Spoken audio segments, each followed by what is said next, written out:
स्वागत है आपका बोली श्री पंडित सचिन गणेश शास्त्री जी। भगवान की जय। जी गुरु जी, राधे राधे। श्री गणेश भगवान की जय। श्रीमद् भागवत महापुराण की जय। लंबोदरम परम सुंदरमेकदंतम रक्तांबरम त्रिनयनम परमं पवित्रम उद्धदिवाकर निभोज्ज्वलकान्तिकान्तम् विघ्नेश्वरं सकलविघ्नहरं नमामि।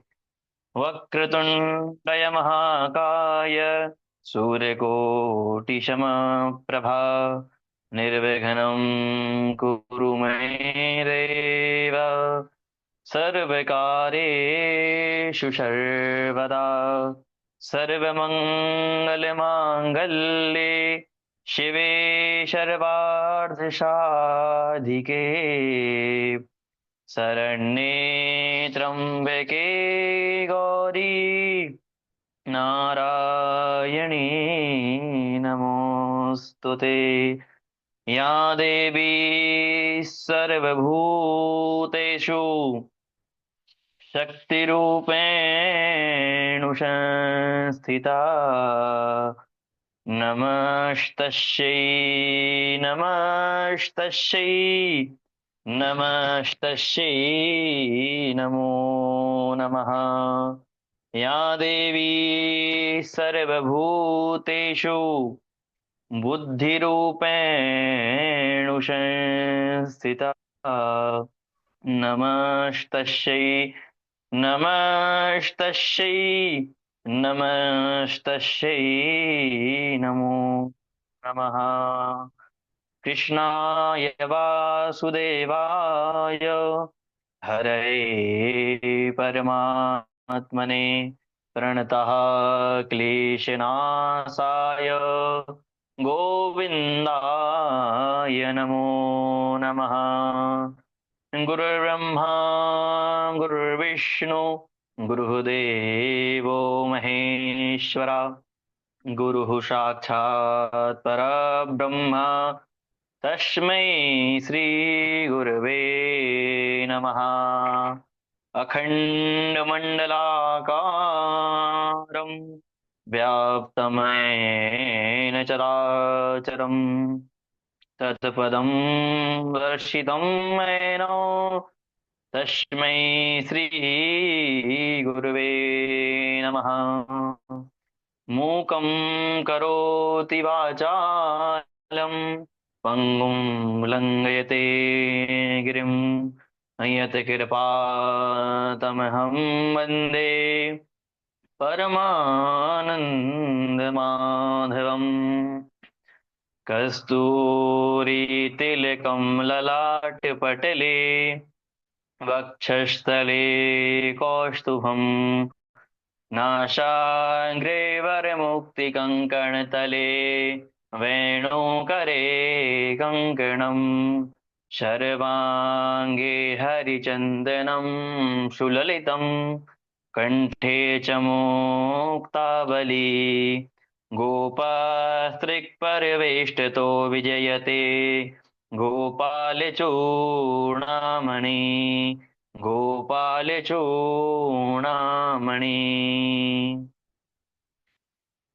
श्री गणेश भगवान की जय। सद्गुरुदेव भगवान की जय। श्रीमद्भागवत महापुराण की जय। जय जय श्री राधे। जय जय श्री राधे। भगवान प्राणशोत्तम की मंगलमय श्रद्धा हम सभी लोग श्रवण कर रहे हैं। जन्मों जन्मांतर के भाग्य जब हमारे उदय होते हैं तब हमें भगवान की कथा कहने और सुनने का अवसर प्राप्त होता है। आज भगवान की ऐसी ही कृपा हम सभी पर हुई है, जो कि आज के जमाने में टेक्नोलॉजिकल माध्यम से हम ऑनलाइन एकत्रित हुए हैं। भगवान की कथा श्रवण करने हेतु पूज्य गुरु जी के मुखारविंद से हम सभी लोग कथा श्रवण कर रहे हैं। आ- आज चतुर्दिवस में हम कथा में प्रवेश करेंगे, जो कि पूतना की कथा है। परंतु उस कथा में प्रवेश के पूर्व मन तथा वाणी को पवित्र करने हेतु 2 मिनट भगवान का नाम संकीर्तन करते हैं। उसके पश्चात कथा में प्रवेश करते हैं। बोलिए बाल कृष्ण भगवान की जय। श्री कृष्ण गोविंद हरे मुरारी, हे नाथ नारायण वासुदेव। श्री कृष्ण गोविंद हरे मुरारी, हे नाथ नारायण वासुदेव। हे नाथ नारायण वासुदेव, हे नाथ नारायण वासुदेव। श्री कृष्ण गोविंद हरे मुरारी, हे नाथ नारायण वासुदेव। प्रभु के चरणों में कोटि कोटि नमन। गुरुदेव भगवान के चरणों में कोटि कोटि नमन।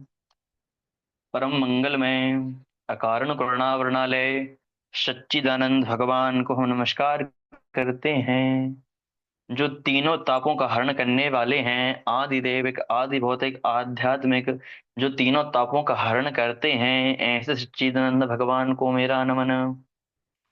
एवं सृष्टि के रचयिता, जगत के पालनहार सत्यनारायण भगवान लक्ष्मी नारायण भगवान के चरणों में शहकोटि नमन। गुरुदेव के चरणों में शहकोटि नमन। आज हमारे जन्म जन्मांतर के भाग्य उदय हुए हैं, जो आज हमें सच्चिदानंद भगवान श्री कृष्ण की वांग्मय स्वरूप श्रीमद् भागवत कथा का श्रवण करने का सौभाग्य प्राप्त हुआ है। हम सभी भगवान के द्वारा ही सिलेक्ट करे गए हैं। जब यहाँ पर हम एकत्रित हुए हैं, भगवान की ही हम पे अति कृपा है जब हम एकत्रित होकर कथा को श्रवण करते हैं। क्योंकि जन्म जन्मांतर के जब भाग्य उदय होते हैं तो भगवान की कथा श्रवण करने का सौभाग्य मिलता है और पांडाल में आने का सौभाग्य मिलता है। आप सभी के जन्म जन्मांतर के भाग्य उदय हुए हैं, जो आज हम सभी भगवान की कथा श्रवण कर रहे हैं। सिया राम मैं सब जग जानी, करहूं प्रणाम जोर जुग पानी। आज भगवान की चतुर्दश की कथा है, जो कि पूतना वश से चालू होती है। पूतना मौसी की कथा पर हम चलते हैं। कंसेन प्रहिता घोरा, पूतना बाल घातनी, शिशुंश्चार निघ्नन्ति पुरग्राम ब्रजादिषु। आज कंस के द्वारा पूतना, जो बच्चों की, बालकों की हत्या करती थी, वह गोकुल में पहुंच गई। जब गोकुल में पहुंची तो उसने देखा कि हल्ला मच रहा है। अब हल्ला मच रहा है तो वह समझ गई कि किसी के घर पर लाला भयो है या छोरा भयो है, तभी इतनी खुशी हो रही है। अब कैसे पता करा जाए कि किसके यहाँ पर हुआ है। ब्रजवासी तो नाच रहे हैं, मेरा नाम पूतना है। वह सोचती कि मेरा नाम पूतना है और मैं उस पूत को ना मारूं तो मेरा नाम का क्या अर्थ फिर तो।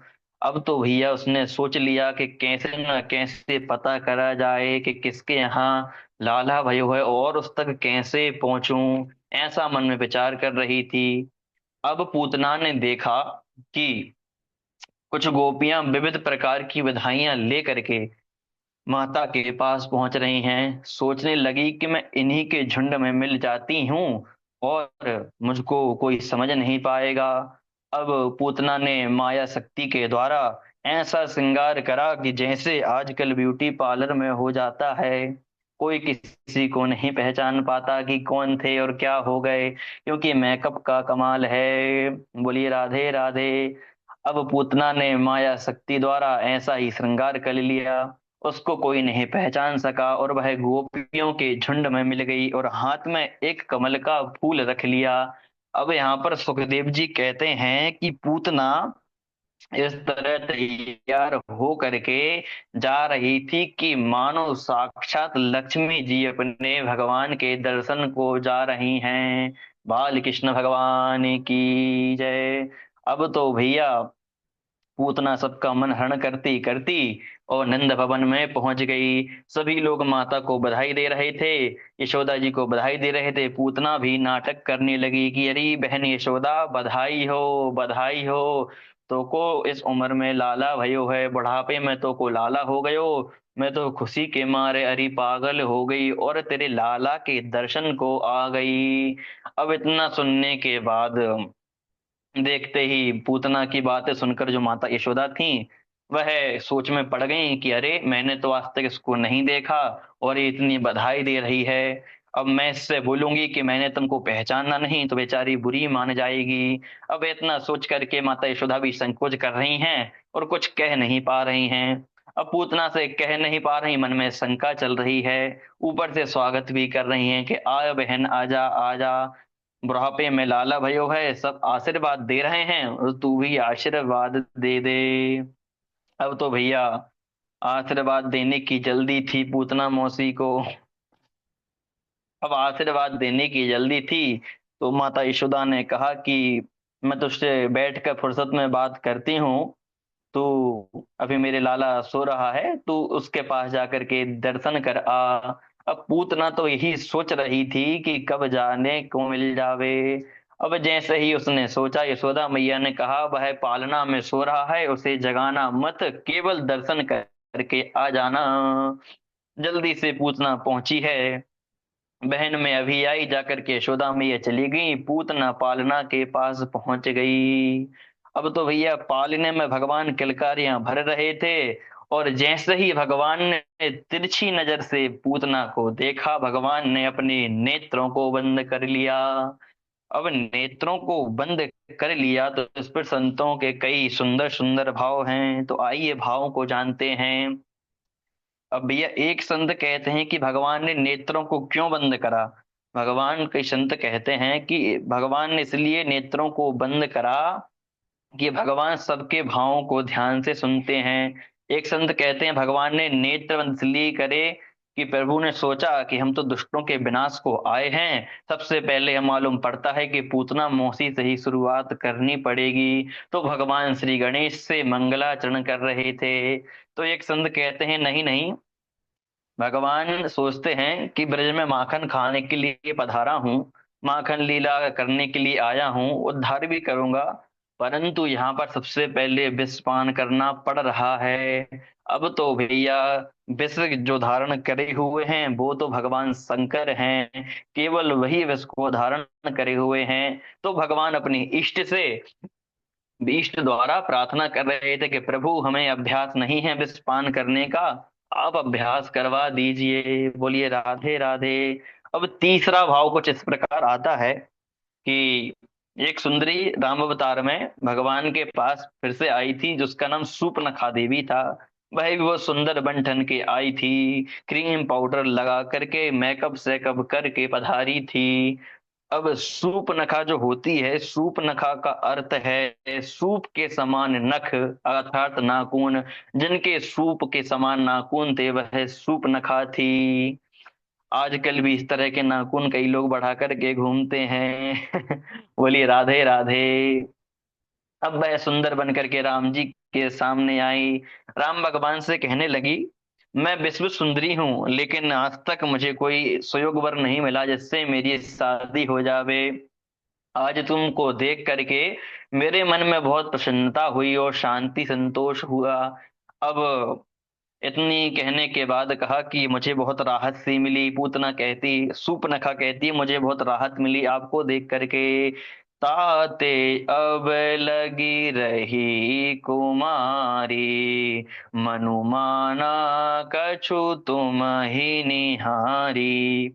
जरा शब्दों पर ध्यान कहती और देख करके कुछ संतुष्ट हुई। इसका मतलब है कि तुम्हारी तुलना में मुझे आज तक कोई ऐसा सुंदर वर नहीं मिला जो मुझे टक्कर का हो और जो मुझसे ब्याह कर सके।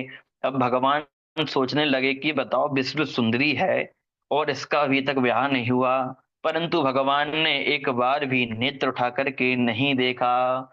अब जब निगाह उठाकर नहीं देखी तो सूर्पनखा तो अपना वक्तव्य दे रही थी, बातें कर रही थी, परंतु राम भगवान ने जानकी माता की ओर देखते हुए उसको उत्तर दिया। सीता ही चित्य कही मृदुवाता, सीता ही चित्तई कहीं मृदुवाता, अहि कुमार मोर लघु भ्राता। कहीं कन्हैया ने सोचा कि सूर्पनखा जब सुंदरी बन करके आई थी तो माता सीता थी राम जी के पास, वह बगल में खड़ी थी, वह उनके उत्तर देते जा रहे थे। राम भगवान देख सीता जी को रहे थे और उत्तर शूर्पणखा को दे रहे थे। अब तो भैया हमारे पास तो कोई भी नहीं है, अब तो हमको श्री गणेश करना ही पड़ेगा, इसलिए उन्होंने पूतना को नहीं देखा। अब कन्हैया की आंख बंद किए हुए थे, देखा कि पूतना पास आ गई है, और धीरे धीरे कन्हैया को उठा लिया और गोद में लेकर के विषपान कराने लगी। और विषपान कराते कराते जब विषपान कराया है तो भगवान ने पूतना के स्तन को धीरे धीरे जोरों से खींचने लगे। अब वह चिल्लाने लगी कि बचाओ बचाओ ऐसा कर करके, और वहां से छोड़ने को कहने लगी कि प्रभु छोड़ दो छोड़ दो। परंतु भगवान कहते हैं कि हमारे पास जो आ जाता है हम उस भक्त को कभी नहीं छोड़ते, भले उसका भाव कैसा भी हो।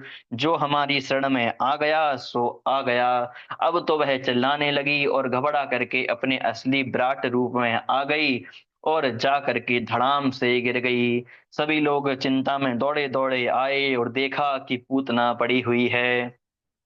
भगवान जब यशोदा ने कहा कि मेरे लाला को कुछ ना हो गया हो, अब जाकर के पालने के पास ग्वालवार भी घबरा गए, पूतना का भयंकर देह पड़ा था, उसके पेट पर कन्हैया खेल रहे थे।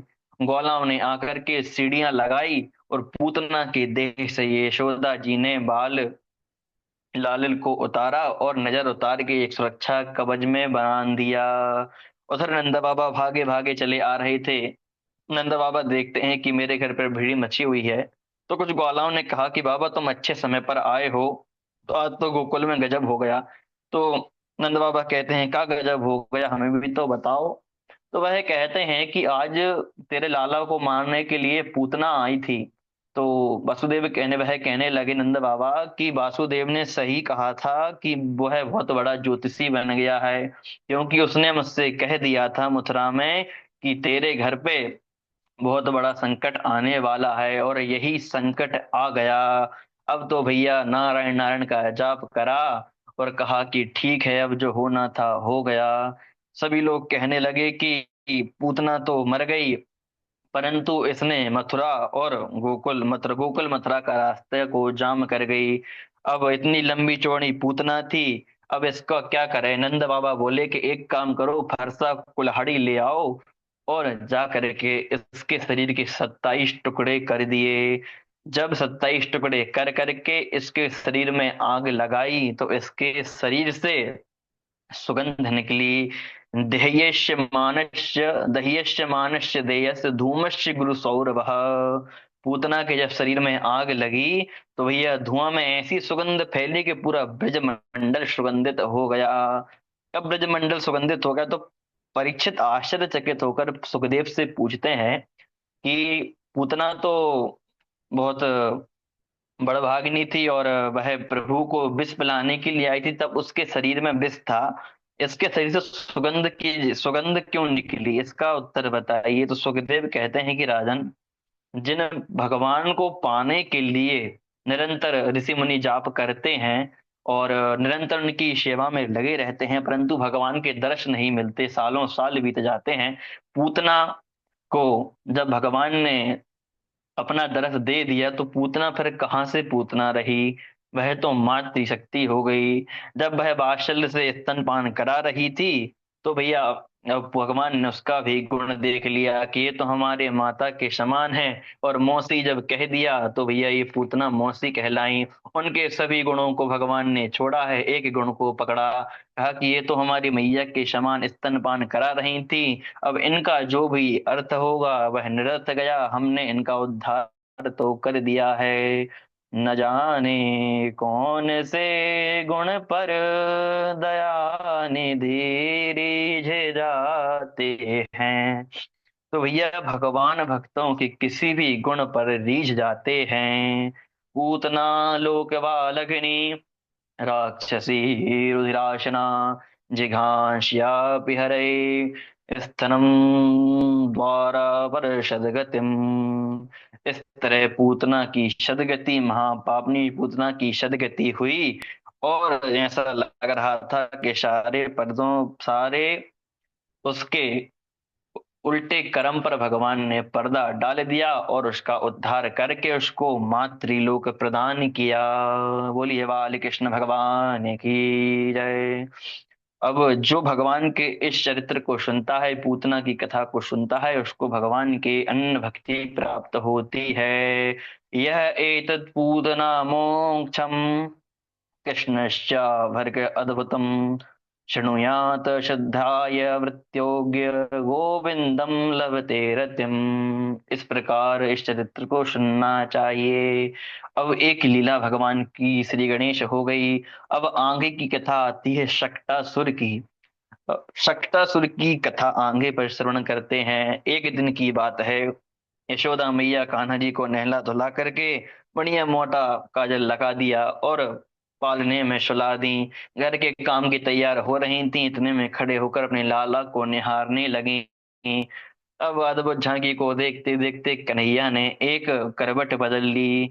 इतने में ही ब्रजवासियों में जा करके मैया ने कहा कि जाओ नाई भाई दुहाई लगा दो कि हमारे कन्हैया ने करवट बदली है। अब ब्रजवासियों को तो बहाना चाहिए नाच गाने का, भगवान की लीला को जानने का। अब इतना करते ही पूरे में दुहाई लग गई कि करवट बदली है। देखते ही देखते सभी गोपियां आ गईं और यशोदा जी को बधाई देने लगी। मैया बोली कि बहनों यहाँ पर ज्यादा शोर मत करना कि लाला सो रहा है, अब कच्ची नींद है टूट जाएगी। गोपियां बोली हम क्या तेरी सूरत देखने को आए हैं, हम तो केवल लाला के लिए आए हैं और गाएंगे बजाएंगे। तो मैया कहती हैं एक काम करो, मैं उसको वहां पर पालने में सुला आती हूँ, तुम वहां पर यहाँ पर सुर कर लेना, वहां पर वह सोते रहेगा। अब थोड़ी दूर बैलगाड़ी रखी हुई थी, वहां पर के जाकर के मैया ने लाला को सुला दिया। वहां पर मटकियां रखी हुई थी। अब आंगन में जब कुछ गाड़ी के पास जाकर सुलाया है, बैलगाड़ी के पास, धरतीगन पूरा आंगन पूरा खाली था, खाली कर दिया। मैया ने जाकर के सुला दिया और कहने लगी गोपियों से कि अब तुम खूब नाचो गाओ बजाओ। मैया ने कुछ छोरों को बुलवाया, उनके ग्वालों को बुलवाया और कहा कि तुम यहाँ पर अपना खेल कूद करते रहो और मेरे लाला का ध्यान रखो। और वहां पर सभी गोपियां जो थी अपनी भगवान लाला को बधाई देने में मस्त थी। पलना में ललना झुलावे यशोदा मैया, पलना में ललना, पलना में ललना झुलावे यशोदा मैया, पलना में ललना, पलना झुलावे और ललना सुलावे, पलना झुलावे मैया ललना सुलावे, पलना में ललना झुलावे यशोदा मैया, पलना में ललना, पलना में ललना झुलावे यशोदा मैया, पलना में ललना। इस प्रकार के बधाई गीत मंगल चल रहे हैं।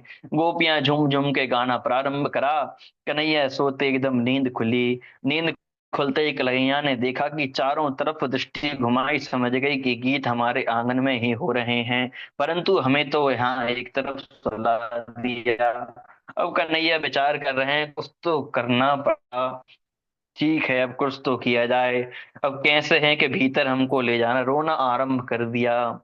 जब रोना आरंभ करा तो भगवान रोते हैं परंतु कोई सुनने वाला ही नहीं, क्योंकि सब गीत बजाई में बधाइयों में लगे हुए हैं। अंदर कौन सुनेगा, ग्वाला सारे खेल कूद में लगे हैं। भगवान बहुत बुरा हुआ, कहा कि हमारे गीत हो रहे हैं और हमको ही नहीं बुलाया। अब तो कुछ करना चाहिए। अब देखा कि रोना तो कोई नहीं सुन रहा है, दृष्टि घुमाई तो जिस गाड़ी के नीचे पालना रखा हुआ था, वहां पर उस बैलगाड़ी के ऊपर सकटासुर नामक दैत्य बैठा था। राक्षस घात लगाकर ही बैठा था कि भगवान मन में मुस्कुराए, और मामा जी भगवान कहते हैं कि मामा जी ने ठीक मौके पर भेजा है।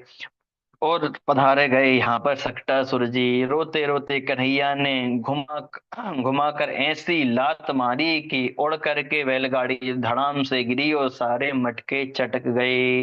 गाड़ी चकनाचूर हो गई और कन्हैया का पालना गिरा दूर। मैया धड़ाम से आवाज आई, सब नाच गाना भूल करके कन्हैया के पास दौड़कर आंगन में आए और भगवान को उठाया मैया ने। कहा, मेरे लल्ला तो ठीक है। लल्ला तो हंस रहे थे, देखा किलकारी भर रहे हैं और हंस रहे हैं। अब जब ग्वालों से पूछा कि क्या हुआ था यहाँ पर, हमें बताओ, तो वह कहते हैं कि मैं बताता हूँ। एक ग्वाला कहता है कि अरे मैया, तेरे लाला ने वहां पर बैलगाड़ी रखी थी, उसमें लात मारी और बैलगाड़ी धड़ाम से गिर गई और ऐसा सब हो गया। परंतु भगवान की लीला को कोई नहीं जान सकता। अब इतना सुनते ही मैया ने कहा कि अरे हट पागल, ऐसा कहीं हो सकता है? मेरा कन्हैया तो जरा सा है, वह कैसे इतनी भयंकर लात मारेगा जो सब कुछ हो जावे। अब भगवान ने संकटासुर का उद्धार करा है और अपने दिव्य चमत्कारों को दिखाया है। बोलिए बाल कृष्ण भगवान की जय। श्रीमद् जय हो। भागवत महापुराण की जय। अब एक कथा आती है तृणावत के उद्धार की। आज तृणावत का उद्धार भी होगा। एक दिन की बात है, मैया यशोदा अपने लाला को उछाल रही थीं और खूब प्यार कर रही थी, हंस हंस के उछाल रही थीं। और जब उछालना बंद हो जाता तो कन्हैया जी रोने लगते। अब उछालती रही, बहुत देर हो गई, स्तनपान कराने लगी। गोद में लेकर के इतने में तृणावत नामक राक्षस आ गया। अब तो भैया तृणावत नाम का राक्षस जब आ गया तो कन्हैया जी ने देख लिया कि हाँ भाई, उड़न खटोली की व्यवस्था हो गई। अब मैया से कैसे छुटकारा पाया जाए कि मैया हमें नीचे उतार दें। अब कन्हैया ने धीरे धीरे कर करके अपना वजन बढ़ाया और मैया को लगा कि अब मेरे हाथों में दर्द हो गया। उन्होंने कन्हैया को नीचे आंगन में छोड़ दिया और कहा कि तू यहाँ पर नीचे खेल, मैं यहाँ पर अपना काम कर लूं जब तक। मैया मन ही मन सोच रही कि मैं स्तनपान करा रही थी और कन्हैया इतना भारी हो गया कि मेरे हाथों में दर्द आ गया।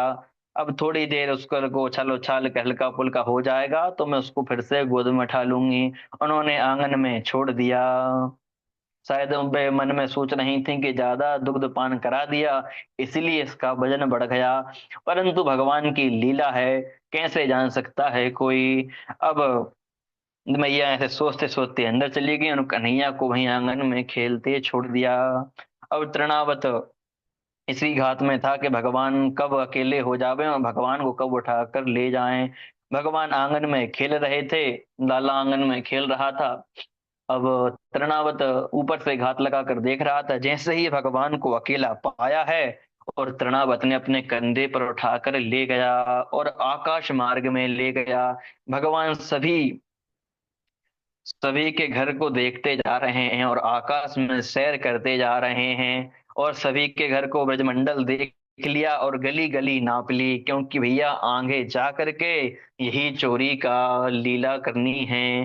धीरे धीरे सारी गलियों मोहल्लों को देख लिया। अब कन्हैया जब सभी को देख रहे थे तो वह मथुरा की ओर भागने लगा, कन्हैया को लेकर। जो तृणावत राक्षस था, अब कन्हैया ने कहा कि बस हमारी लीला हो गई, अब अब तुम्हारी लीला तो हो गई, अब हमारी लीला तुमको बताते हैं। धीरे धीरे भगवान ने भजन बढ़ा लिया और जब भजन को बढ़ाया है तब उसको भजन लगा। तृणवत राक्षस कहने लगा कि भैया मैं तो अभी इसको उठा करके लाया था, तो जब तो ये हल्का पुल्का था, अब इसका इतना वजन क्यों लग रहा है? कहीं मैं पत्थर तो नहीं उठा लाया? तो भगवान कहते हैं, अरे मूर्ख, भगवान, लोग पत्थर में भगवान को पूजते हैं और तू भगवान में पत्थर को देख रहा है। ऐसे ही भगवान ने कहा। भगवान का हंसी आ गई, चा करके उसकी इतना वजन बढ़ाया कि जा करके उसकी गर्दन दबाई है और जा करके गोकुल की धरती पर धड़ाम से वह चट्टान के पास गिरा और उसका प्राणांत हो गया, और उसका गोविंदाय नमो नमः हो गया। इधर यशोदा मैया दौड़ करके आंगन में आई, आवाज सुनी तो लाला को देखकर घबरा गई, लाला नहीं दिखे। थोड़ी आगे बढ़ी और जाकर के देखा कि तृणावत जो था वह पड़ा मिला, और उठ करके उन्होंने सबसे पहले लाला को उठाया है और लाला को सीने से लगा लिया कि हे भगवान, आज तो पक्का यह विश्वास हो गया कि ये ऐरे गहरे नत्थु खैरे आते हैं और खुद ही मर जाते हैं। लोग कहते हैं कि तुम्हारे लाला ने मारा है, परंतु मेरे लाला तो कुछ भी नहीं, मेरा तो लाला है। ये तो ऐरे गहरे नत्थु खैरे आते हैं और मर जाते हैं। इतना कह करके मैया ने लाला को उठाया, अपने घर की ओर प्रवेश करा और अपने मन को समझाने लगी कि ये पापी तो अपने आप ही मर गए। ये जो पापी आते हैं अपने आप ही मर गए, क्योंकि जो संत और बालक की अवहेलना करता है उसको अपने द्वारा ही अपना ही नष्ट वह तय कर लेता है। साधु अवज्ञा कर फल ऐसा, साधु अवज्ञा कर फल ऐसा, जरई नगर अनाथ कर जैसा। सिया राम जय जय सिया राम, सिया राम जय जय सिया राम। भगवान ने इस प्रकार अनेकों अनेक लीलाएं करी, और जब बहुत सारी लीलाओं करके भगवान निरंतर, भगवान की लीला है वह खत्म तो होती नहीं है, निरंतर भगवान लीला करते हैं। बोलिए बांके बिहारी लाल की जय। श्रीमद् भागवत महापुराण की जय। एक सुंदर भजन के साथ भगवान की आज की कथा को यहीं पर विश्राम करते हैं। श्रीमन्नारायण नारायण नारायण, श्रीमन्नारायण नारायण नारायण, श्रीमन्नारायण नारायण नारायण, श्रीमन् नारायण नारायण नारायण, श्रीमन्नारायण नारायण नारायण, श्रीमन् नारायण नारायण नारायण, श्रीमन्नारायण नारायण नारायण, श्रीमन्नारायण नारायण नारायण, श्रीमन् नारायण नारायण नारायण। यहाँ पर भगवान ने पूतना तृणावत शक्टासुर का उद्धार किया है, और आगे की कथा में हम भगवान की माखन लीला को समझेंगे। बोलिए बाल कृष्ण भगवान की जय, गुरुदेव जय हो। भगवान की जय। जय हो। राम गुरु जी। बहुत सुंदर, बहुत सुंदर। हमारे अभी सचिन शास्त्री जी गुरु जी बड़े सीताराम। सुंदरता के साथ कथा को हम सबके समक्ष, पूरी लीला को, चरित्र को रखे। और आपके कथा कहने से ऐसा लग रहा था कि सारी चरित्र लीला का हम दर्शन भी कर रहे हैं। तो एक श्रेष्ठ वक्ता का यही लक्षण है कि जब वो कथा ऐसी सुनाए कि जो श्रोतागण है उनको लीला का दर्शन होता जाए। श्रवण के साथ दर्शन कराना ही एक श्रेष्ठ वक्ता का लक्षण है। बहुत बढ़िया से आपने सुनाया कथा। हम बहुत प्रसन्न हैं, जितने जुड़े हैं सभी प्रसन्न हैं। हमारे झा जी हैं, आपका आशीर्वाद बना रहे गुरु जी। बहुत अच्छा। बहुत सुंदर कथा आज की हुई। बहुत सुंदर, इसी प्रकार कथा कहते रहिए और सबों को आनंदित करते रहिए। राधा माधव की कृपा।